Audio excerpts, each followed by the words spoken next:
Assalamu alaikum wa rahmatullahi wa barakatuh. Ripino hajaina. Reto olona anankitelo reto dia tsy azo atao namana, na ihany koa raha sendra namanao izy ireo dia mila mailo anao sao dia ho tratrany haratsiany izy ireo. Voalohany amin'izany dia ny olona tia manala baraka sy manaratsy ny hafa. Na eo imasinao izany, na any ivelany, na amin'ny Facebook, na amin'ny televizion, na amin'inona na amin'inona. Ka raha misy olona anankiray zatra manaratsy ny olona hafa, dia mila mailo anao. Raha azonao atao tsy minamana azy, dia aza minamana aminy. Satria tsy fantatrao, oviana ihany koa ny hanaratsiany anao any amin'ny hafa. Raha zatra mpanaratsy olona izy, dia tsy misy dikany aminy ny manaratsy anao any amin'ny hafa.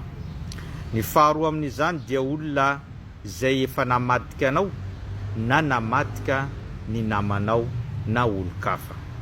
Satria raha navita namadika ny hafa izy, dia tsy misy antony ny tsy ahavitany hamadika anao ihany koa. Na raha efa namadika anao izy teo aloha, dia mbola tsy misy antoka ahafahanao mahazo garanti fa tsy hivadika aminao tsony izy any amin'ny manaraka. Ny fahatelo dia ny fahavalonao teo aloha ka lasa namanao. Mila matahotra, mila mailo hatrany antsika. Tsy fantatrao na tonga izy fahavalonao nivadika ho namanao. Mety noho ny tsy fandreseny anao, mety noho ny fahitany vola aman-karena na ny fahombiazanao, dia mba te hahomby ihany koa izy ka nivadika ho namanao tampoka. Rehefa namanao izy anefany mbola tsy faly aminao, mbola tsy maty voalavo an-kibo, ka amin'ny fotoana rehetra mety hamadika anao, mety amely anao, na ihany koa mety niran'olona izy handeha hinamana aminao ka hamingana anao eo amin'ny fiainanao.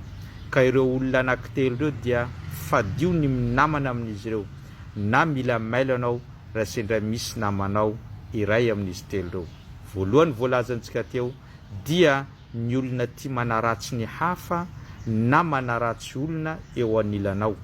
Ny faharoa ny olona efa namadika anao na efa namadika ny olo-kafa. Ny fahatelo kosa dia ny fahavalonao izay mivadika ho namanao.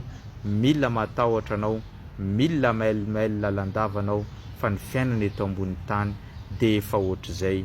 Ny olona mivadika ao anatin'ny segondra vitsy hamodika ny fiainanao. Zay no fampatsiavantsika tamin'ity androany ity.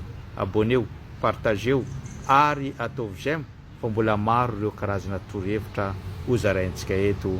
Wassalamu alaikum wa rahmatullahi wa barakatuh.